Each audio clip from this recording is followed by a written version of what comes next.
Hello दोस्तों, कैसे हैं आप?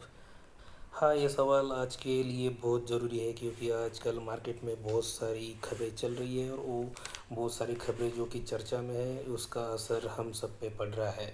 और वो असर बाज़ार पे भी बहुत सारा असर कर सकता है। इसके लिए हमको अभी अलर्ट रहना बहुत ज़रूरी है। तो मैं आज आपके लिए एक अलग तरह का वीडियो लाया हूँ जो कि है विक्स। आपको मैं थोड़ा इसके बारे में जानकारी दूंगा। इसको बोलते हैं इंडिया निफ्टी विक्स। ये एक तरह का इंडेक्स है जो कि मार्केट की वॉलेटिलिटी या मार्केट का जो रिस्क है उसको मैप करता है। और ये इंडेक्स इस तरह से आपको सिग्नल करेगा कि आप मार्केट की चाल को समझ सकते हैं और थोड़ा बहुत जल्दी से अलर्ट हो सकते हैं कि मार्केट सही चल रहा है, ऊपर जा रहा है या इसमें क्रैश आने वाला है। इंडिया विक्स ये कैलकुलेट होता है महीने के आगे के 30 दिनों के ऊपर जो ट्रेडर्स की पोजीशंस बनी हुई है, जो कि निफ्टी इंडेक्स के पोजीशंस बनी हुई है उसके ऊपर ये कैलकुलेट होके आता है। और ये जो कि परसेंटेज रहता है इसीलिए हमेशा 0 से 100 के बीच में ही रहता है। आइदर 0 या 100। 100 मतलब एक्सट्रीम हाँ वोलेटिलिटी होगी और 0 मतलब बिल्कुल वोलेटिलिटी नहीं है, एकदम स्टेबिलिटी है, जो कि दोनों साइड से एकदम आइडल सिचुएशन है। ये वॉलेटिलिटी इंडेक्स जो रहता है एक मार्केट का मेजर है जो कि मार्केट एक्सपेक्ट कर रहा है कि मार्केट बाज़ार में कितनी वॉलेटिलिटी रहेगी नियर टर्म में। इसीलिए इसको महीने के 30 दिनों के लिए कैलकुलेट किया जाता है। और ये कैलकुलेट करने के लिए बेस रहता है निफ्टी इंडेक्स के ऑप्शंस। इसको हम लोग सीधे और सिंपल तरीके से अगर समझना है तो ये बोल सकते हैं कि विक्स 0 मतलब रिस्क बहुत कम है या ना के बराबर है, और विक्स 100 मतलब मार्केट में बहुत सारा रिस्क है, बहुत सारी वॉलेटिलिटी है, इसलिए मार्केट में डर भी है। तो मार्केट में जो चेंजेस है वो बहुत ड्रास्टिक हो सकते हैं। अगर वॉलेटिलिटी इंडेक्स नॉर्मली 10 15 20 के बीच में अगर रहता है तो मार्केट में कंपैरेटिवली थोड़ी स्टेबिलिटी रहती है। और मार्केट में अगर स्टेबिलिटी रहती है तो बहुत सारे ज़्यादा चांस रहते हैं कि मार्केट ऊपर चलता जाएगा। यहाँ पे मैं आपको अभी दिखाना चाहता हूँ कि विक्स का और निफ्टी का क्या रिलेशनशिप है और ये इनका मूवमेंट एक दूसरे के पर्सपेक्टिव में कैसा रहता है। आप ऊपर देख सकते हैं कि विक्स का ट्रेंड लगा है यहाँ पे, जो कि 20 30 40 100 तक यहाँ पे कैलकुलेट किया जाता है 0 से लेके। लेकिन नॉर्मली ये 20 के आसपास घूमता रहता है, या 20 के ऊपर अगर चला जाता है तो वहाँ पे मार्केट में वॉलेटिलिटी बढ़ जाती है और वहाँ पे एक हमको रिस्क का सिग्नल मिल जाता है। जैसा कि मैंने बताया था कि अगर विक्स अगर स्टेबल रहेगा, विद इन रेंज अगर मूवमेंट उसकी चलती रहेगी तो मार्केट में कंपैरेटिवली रिस्क कम रहता है और वहाँ पे इंडेक्स जो निफ्टी इंडेक्स है बाज़ार जो है ऊपर ऊपर जाने की वहाँ पे संभावना रहती है, तो मार्केट वहाँ से ऊपर जाता है। लेकिन जहाँ पे सडनली विक्स में अप ट्रेंड आ जाता है तो वहाँ पे मार्केट में रिस्क बढ़ता है और वहाँ से मार्केट नीचे जाना शुरू हो जाता है। अभी यहाँ पे मैं पिछले 5 साल में आपको इसको मार्किंग करके भी थोड़ा एक्सप्लेन करने की कोशिश करूँगा। यहाँ पे आप देख सकते हैं कि 2015 से जब यहाँ से प्लॉटिंग किया है ये ट्रेंड का, तो जहाँ पे मैंने लाइन यहाँ पे निकाली है तो वहाँ पे आप देखिए कि जहाँ विक्स का वहाँ पे कुछ सडन मूवमेंट दिखा है, तो वही मूवमेंट अगर आप वहाँ पे रिफ्लेक्ट करेंगे निफ्टी इंडेक्स में, तो अगर यहाँ पे विक्स ऊपर जा रहा है तो यहाँ पे निफ्टी इंडेक्स नीचे जा रहा है। यहाँ पे भी आप देख सकते हैं कि विक्स ऊपर जा रहा है तो यहाँ पे इंडेक्स में यहाँ पे डाउन ट्रेंड शुरू हो गया। यहाँ पे भी विक्स ऊपर है तो यहाँ पे निफ्टी में डाउन ट्रेंड आ गया। वैसे ही रिसेंट अगर आपको एग्जांपल देखना है तो 2018 का आप देख लीजिए, वहाँ पे एक थोड़ा क्रैश आया था मार्केट में, तो वहाँ पे ये विक्स यहाँ पे सडनली ऊपर का ट्रेंड शुरू हो गया था, तो वहाँ से फिर यहाँ मार्केट में क्रैश हमको देखने को मिला था। और वैसे ही वो क्रैश आगे 4 5 महीने तक वो कंटिन्यू रहा था। और ये यहाँ पे एक इंडिकेटर हमको प्रूव करता है कि विक्स अगर 20 से ऊपर अगर जाना शुरू कर दे तो वहाँ पे वॉलेटिलिटी या रिस्क बढ़ता है और लोग वहाँ पे अपना पोजीशन कम कर देते हैं और मार्केट से पैसा निकालना शुरू कर देते, तो वहाँ पे मार्केट में क्रैश आना शुरू हो जाता है।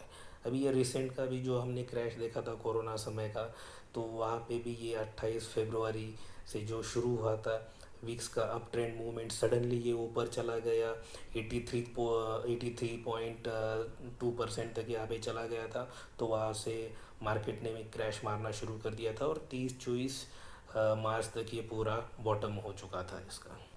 6 महीने का ट्रेंड देख लीजिए, यहाँ पे 6 महीने में भी आप देख सकते हैं कि ये यहाँ पे ऊपर जा रहा है और नीचे बाद में फ्लैट हो रहा है। तो यहाँ पे निफ्टी इंडेक्स यहाँ पे नीचे जा रहा है और फिर नीचे से ये ऊपर आ रहा है।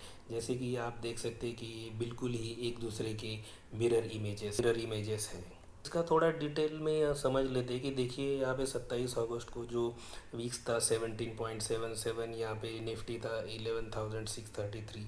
तो यहाँ से जो विक्स का ऊपर का ट्रेंड शुरू हो गया और सडनली ये ऊपर चढ़ता गया, तो यहाँ से मार्केट ने क्रैश करना शुरू कर दिया था। और ये आप आते ऊपर जाते जाते यहाँ पे देख सकते हैं कि ये 19 मार्च तक ये 72 हो गया था और यहाँ पे निफ्टी ने 8,000 तक गया था। 11,600 से लेके 8,200 तक मार्केट ने क्रैश कर दिया था।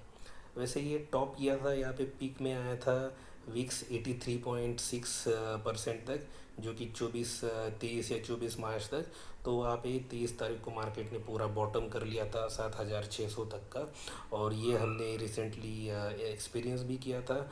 और आप देख सकते हैं कि यहाँ पे अगेन ये आपको यहाँ पे क्लियरली दिखा रहा है कि ये एक दूसरे के मिरर इमेजेस है। जैसे कि ये ऊपर जा रहा है तो ये नीचे जा रहा है, ये फिर से नीचे आ रहा है तो यहाँ पे ये ऊपर जा रहा है। तो ये एक दूसरे के मिरर इमेजेस है, यानी कि ये आईना है। विक्स एक आईना है निफ्टी का, जो कि हमको पहले ही बता देता है कि निफ्टी ऊपर जा रहा है या नीचे जाएगा। अभी अभी यही सिग्नल पकड़ के हम रिसेंट जो इंसिडेंट्स हुए, जो इवेंट्स हुए, उसको थोड़ा समझने की कोशिश करते हैं, जो कि अभी रिलेवेंट भी है अपने लिए समझना कि मार्केट का मूवमेंट कैसा रहने वाला है। दोस्तों 28 तारीख को आपने देखा कि यहाँ पे ये विक्स में बहुत सारा नीचे आया था, तो ये निफ्टी इंडेक्स ऊपर जाते जाते यहाँ पे 11,647 तक ये ऊपर जा चुका था। उसके बाद में 31 अगस्त तक ये विक्स ने फिर से ऊपर यहाँ पे ट्रेंड पकड़ लिया, तो यहाँ पे निफ्टी ने फिर से नीचे का ट्रेंड पकड़ना शुरू कर दिया था। 3 सितंबर तक तो विक्स ने फिर से नीचे आया था, इसलिए ये निफ्टी इंडेक्स फिर से ऊपर चला गया था। वैसे फिर से उसके बाद जो विक्स है वो फिर से ऊपर चला गया। 8 तारीख को आप देख सकते हैं कि ये फिर से 22.72% तक चला गया था और मार्केट वहाँ से फिर नीचे जाते जाते ये 11,278 तक भी लुढ़क गया था। और उसके बाद पिछले 2-3 दिन में फिर से मार्केट ने रिकवरी शुरू कर दिया, क्योंकि विक्स का भी सिचुएशन थोड़ा इम्प्रूव हो रहा है और वो विक्स नीचे नीचे जा रहा है, तो मार्केट भी रिकवर हो रहा है। लेकिन दोस्तों थोड़ा सोचिए, ये जो विक्स है ये अपने आप ऊपर नीचे नहीं होता रहता है। ये एक इंडिकेशन है अपने लिए, जो कि ट्रेडर्स और ऑप्शंस की जो पोजीशंस है, इंडेक्स के ऑप्शंस की पोजीशन है, उसका हमको ये कैलकुलेट करके बताता है कि मूवमेंट कैसी रहने वाली है इंडेक्स की। लेकिन उसके पीछे के जो कारण रहते हैं वो हमेशा इवेंट्स ही रहते हैं, न्यूज़ ही रहती है, ग्लोबल लोकल सिचुएशंस ही रहती है। तो वैसे कि आप देख रहे हैं यहाँ पे कि कोरोना का जो सिचुएशन चल रहा है पिछले 6-7 महीने में, वो अभी भी टॉप पे ही बना हुआ है और उसके चलते अभी तक कोई भी उसका वैक्सीन नहीं है अभी तक मार्केट में आ पा रहा है।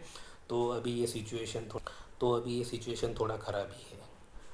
इसके कोरोना के चलते ये बिज़नेस एनवायरनमेंट भी डाउन है। उसके बीच में यूएस चाइना का ट्रेड वॉर जो पहले से ही चल रहा था वो अभी इंटेंस हो चुका है। यूएस चाइना का ट्रेड वॉर के बाद में कोल्ड वॉर शुरू हो गया। अभी चाइना और ताइवान के बीच में भी ये टेंशन चल रहा है। इंडिया चाइना बॉर्डर का टेंशन भी चल रहा है।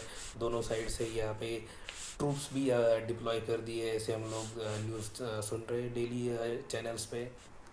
और निफ्टी भी लगभग अपने ईयर के हाई की तरफ बढ़ रहा है। तो यहाँ पे एक रिस्क बढ़ रही है, क्योंकि बिज़नेस सेंटिमेंट डाउन है, बिज़नेस डाउन है, कंपनियां नहीं चल रही है, प्रोडक्शन कम हो रहा है, जीडीपी डाउन है। और उसके बाद भी अगर निफ्टी ऊपर की तरफ जा रहा है तो ये एक रिस्क यहाँ पे बढ़ता जा रहा है।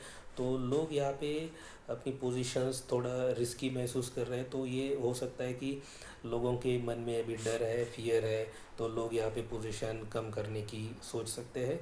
और जैसे कि इंडिया चाइना का जो बॉर्डर टेंशन है वो मेन अभी टॉपिक बना हुआ है, उसके चलते यहाँ पे वॉलेटिलिटी बढ़ने की बहुत ज़्यादा संभावना है। उसके चलते मार्केट में क्रैश भी होना संभव है। तो दोस्तों मैंने कोशिश की कि आपको ये विक्स के बारे में थोड़ी सी जानकारी दे दूँ। ये बहुत ही इजीली अवेलेबल इंफॉर्मेशन रहती है। आप कहीं पे भी गूगल करेंगे तो गूगल पे आपको विक्स का डेली का सिचुएशन ट्रेंड सभी देखने को मिल सकता है। जस्ट आप इसको फॉलो कीजिए और देखते रहिए। विक्स अगर ऊपर जा रहा है तो आप थोड़ा अलर्ट रहिए मार्केट में और अपना पोजीशन के बारे में आप डिसीजन ले लीजिए। धन्यवाद आपका जो आपने ये वीडियो देखा। अगर आपको पसंद आया है तो लाइक कर दीजिएगा या कमेंट लिख दीजिए और आपके दोस्तों के साथ इसको शेयर करना मत भूलिए। अगर आपने मेरा चैनल सब्सक्राइब नहीं किया है तो प्लीज़ आप ये वीडियो ख़त्म होने के बाद जल्दी से मेरा चैनल सब्सक्राइब कर दीजिए। धन्यवाद।